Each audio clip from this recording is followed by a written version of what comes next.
سوال، کیا صحابہ پہ جرح کرنا جائز ہے؟ بھائی آپ کی ماں پہ کوئی جرح نہیں کر سکتا، آپ کے باپ پہ کوئی جرح نہیں کر سکتا، گاؤں کے ایک عام 2 پیسے کے انسان کے خلاف کوئی وہاں عدالت کے اندر جا کر اپیل دائر نہیں کر سکتا۔ یہاں وائٹ پیپر اور بلیک پیپر کا ایک نام چلتا ہے، جی اس کے خلاف ایسا پیپر داخل ہو گیا۔ آپ اور میں تو ایسے ہیں کہ میں اپنے بارے میں کچھ نہ برداشت کروں، اور آپ اور میں اپنے ماں باپ کے بارے میں کوئی بات نہ برداشت کروں، جبکہ وہ انسان تھے، قصور ہوئے ان سے خطائیں ہوئی، گناہوں کے پتلے تھے۔ میرا باپ بھی، میری ماں بھی، آپ کے ماں باپ بھی، امام بھی، فقیہ بھی، محدث بھی، مفسر بھی، سب سے خطائیں ہوئی، ان کے بارے میں تو جرح برداشت نہ کی جائے۔ صحابہ ایسے لاوارث ہو گئے کہ جو چاہے 2 پیسے کا آدمی ان پہ جرح کرے، اور ہم کہ ہاں جی یہ بڑا سکالر ہے، کیوں جی یہ 1-4 کتابیں سامنے رکھ کر، پگڑی رکھ کر، اور لوگوں کو چیلنج کرتا ہے، مولوی آؤ میرا مقابلہ کرو، متاثر ہو جاتے ہیں اس سے۔ پگڑیوں سے متاثر نہ ہو۔ مشکات شریف میں حدیث ہے، جب دجال نکلے گا سب سے پہلے جو لوگ دجال کے ساتھ لگیں گے وہ 70,000 آدمی امامہ پہنے ہوئے ہوں گے، دستار پہ۔ وہ سکھ تھوڑے ہوں گے بھائی، سکھوں کے دستار کو دستار کہتے ہیں، امامہ نہیں کہتے، اس لیے لوگوں کے امامے دیکھ کر متاثر نہ ہو۔ صحابہ کی شان ایسی ہے کہ ان کے بارے میں کسی انسان کو یہ حق نہیں ہے وہ کوئی بات کہے، کسی انسان کو بھی حق نہیں۔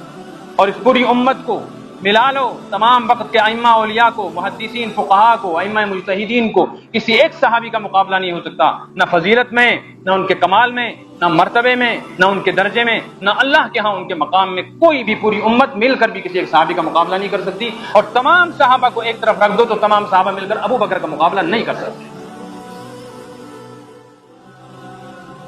سوچو حدیث میں کیا آیا ہے، حضور نے فرمایا ایک موقع پر صحابہ سے، فرمایا میرا آخری وقت ہے، جس کا مجھ پر کوئی حق ہو بولے۔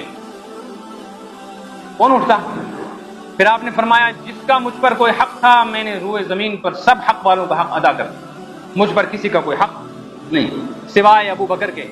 ابو بکر میرا وہ یار ہے کہ اس کا بدلہ میں نہیں دے سکا، قیامت کے دن اللہ دے گا۔ جس کے بارے میں نبی کہتا ہے کہ میں اس کے احسانات کا بدلہ نہیں دے سکتا، اسی نبی کا امتی کہتا ہے کہ ابو بکر خلیفہ نہیں تھے، ان نے جبرن علی کی خلافت چھین لی۔ تو یہ نبی کی بات کے مقابلے میں اپنی بات کہہ کے اپنے ایمان کا جنازہ نکال کر کہاں کھڑا ہے، سوچے ذرا۔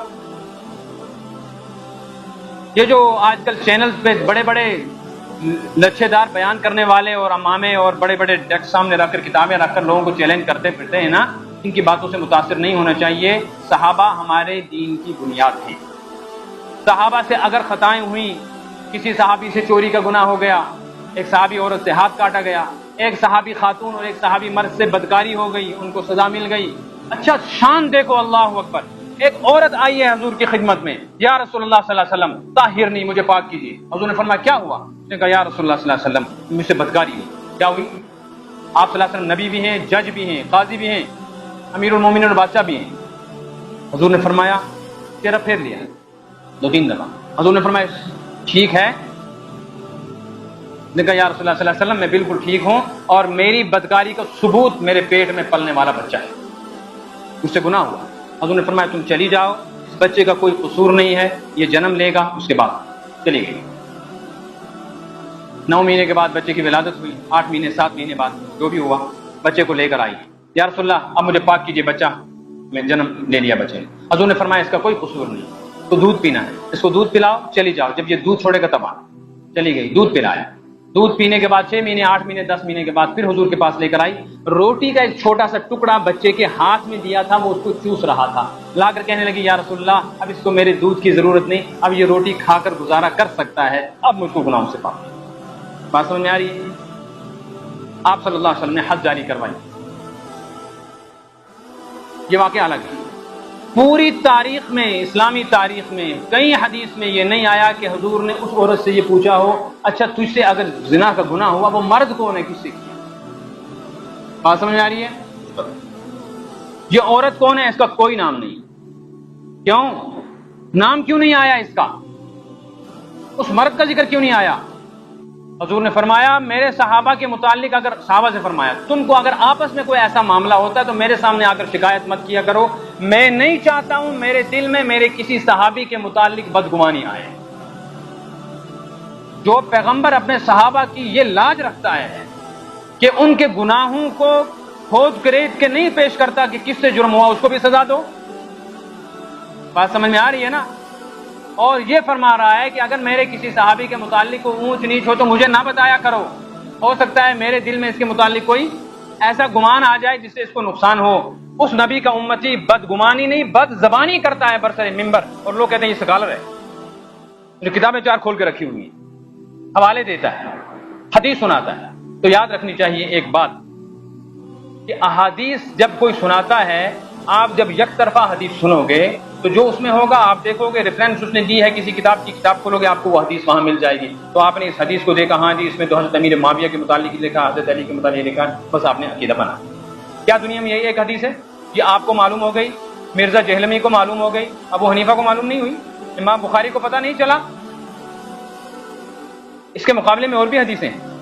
ان تمام احادیث کو جمع کرو، ان کو جمع کرنے کے بعد پھر دیکھو، اس کا سیاق و سباق دیکھو، تب جا کے پتہ چلے گا۔ ایک آدمی لوگوں کو سناتا ہے 5ویں پارے میں ہے یا ایھا الذین آمنوا لا تقربوا الصلاۃ، 5ویں پارے میں اے ایمان والو نماز کے قریب مت جاؤ۔ مسجدوں پر بھی بورڈ لگا دیے اس نے، بازاروں میں بھی بورڈ لگا دیے، ہر جگہ بورڈ لگے ہوئے ہیں۔ قرآن پاک کی آیت ہے یا ایھا الذین آمنوا لا تقربوا الصلاۃ، اے لوگوں نماز کے قریب مت جاؤ۔ تو قرآن کا حکم ہے کہ نہیں؟ قرآن کی آیت ہے، پھر نماز پڑھنی چاہیے، تو بھاگنا چاہیے نماز سے۔ اور قرآن میں آیت بھی ہے، 6 پارے میں جاؤ دیکھو بھائی، اس کے آگے بھی کچھ ہے اور اس کے پیچھے بھی کچھ ہے۔ پوری آیت پڑھو، پوری آیت پڑھو گے تو ترجمہ ہی بدل جائے گا۔ اس طرح یہ جو احادیث ہیں، یہ احادیثیں اگر صحیح بھی ہوں تو آپ کی اور میری کیا حیثیت ہے ان حدیثوں کو ایک طرفہ پڑھ کے ہم صحابہ کی شان میں گستاخی کریں؟ ہمیں یہ یاد رکھنا چاہیے، حضور نے فرمایا اللہ اللہ فی اصحابی، فرمایا لوگو اتقوا اللہ اتقوا اللہ اتقوا اللہ، اللہ سے ڈرو اللہ سے ڈرو اللہ سے ڈرو، فی اصحابی، میرے صحابہ کے بارے میں بد گمانی نہیں کرنا۔ تم کرو گے قیامت کے دن حضور دامن پکڑیں گے، صحابہ پیچھے رہیں گے، حضور سے کہیں گے صحابہ یا رسول اللہ ہماری تربیت آپ نے کی تھی، ہمارے قصور آپ کی امت نے بعد میں لوگوں کو سنائے، ہماری غلطیاں پھیلائیں، ہم نہیں لڑتے، ہم اپنی طرف سے آپ کو وکیل بنا رہے ہیں، ہمیں ہمارا حق دلائیے۔ حضور جس کا دامن پکڑ لیں گے اس کو کون چھڑائے گا؟ اپنے ایمان کا کیوں جنازہ نکالا؟ اس لیے میرے بزرگ اور دوستوں، ہوش کے ناخن میں یہ بڑا نازک مسئلہ ہے۔ صحابہ کے بارے میں ایسی بات سوچنا بھی کفر ہے، ایسی بات کہنا بھی کفر ہے۔ کفر کا مطلب ہے انسان کو کفر تک پہنچانے والی چیز۔ ہمارے پاس صحابہ کے علاوہ کیا ہے؟ صحابہ ہی مشکوک ہو گئے، قرآن کا کوئی اعتبار نہیں رہا۔ میاں پھر قرآن کیا ہے؟ پھر حدیث کیا ہے؟ پھر نماز روزہ ہے کیا؟ ہم نے تو صحابہ سے یہ چیزیں درجہ بدرجہ لی ہیں، اور سب اوپر والے زینے کو تم کہہ رہے ہو یہ کچھ نہیں ہے، تو پھر حضور کیا ہے؟ حضور کی تصدیق کس نے کی؟ صحابہ نے۔ ہم نے تو صحابہ پر اعتماد کر کے حضور کی تصدیق کی۔ صحابہ ہی نہ تصدیق کرتے تو ہمارے پاس اعتماد کی کیا صورت تھی؟ اگر صحابہ کو نکال دیتے، ان کو مشکوک کرتے، ان پہ سب کو ختم کرتے ہو، پھر اللہ بھی کچھ نہیں رہا، توحید بھی کچھ نہیں رہی، نہ پھر حضور کچھ رہے، نہ پھر قرآن کچھ رہا، نہ دین رہا، نہ قبلہ کعبہ رہا، پھر جانوروں کی زندگی ہے، جیسے آئے ایسی زندگی گزار کے مت لو۔ اس لیے اپنے ایمان کی حفاظت کریں، اپنے ایمان کا جنازہ نہ نکلنے دیں، اس طرح کی باتیں نہ سنیں، ایسے لوگوں کی افواہوں میں نہ آئیں۔ قرب قیامت ہے، دجال کے آنے سے پہلے ایسا کچھ ہوگا۔ اپنے آپ کو بھی بچائیں، اپنے اہل و عیال کو بھی بچائیں۔ صحابہ کی محبت، صحابہ کی عظمت اپنے دلوں میں پیدا کریں، اسی کا ذکر کریں۔ جو صحابہ میں سے کسی صحابی کی شان میں گستاخی کر رہا ہو، سمجھ لو یہ بدبخت انسان حالت کفر میں مرنے کا کام کر رہا ہے، اس سے دور بھاگو ورنہ اس کی نحوست آئے۔ اللہ میری آپ کی حفاظت فرمائے۔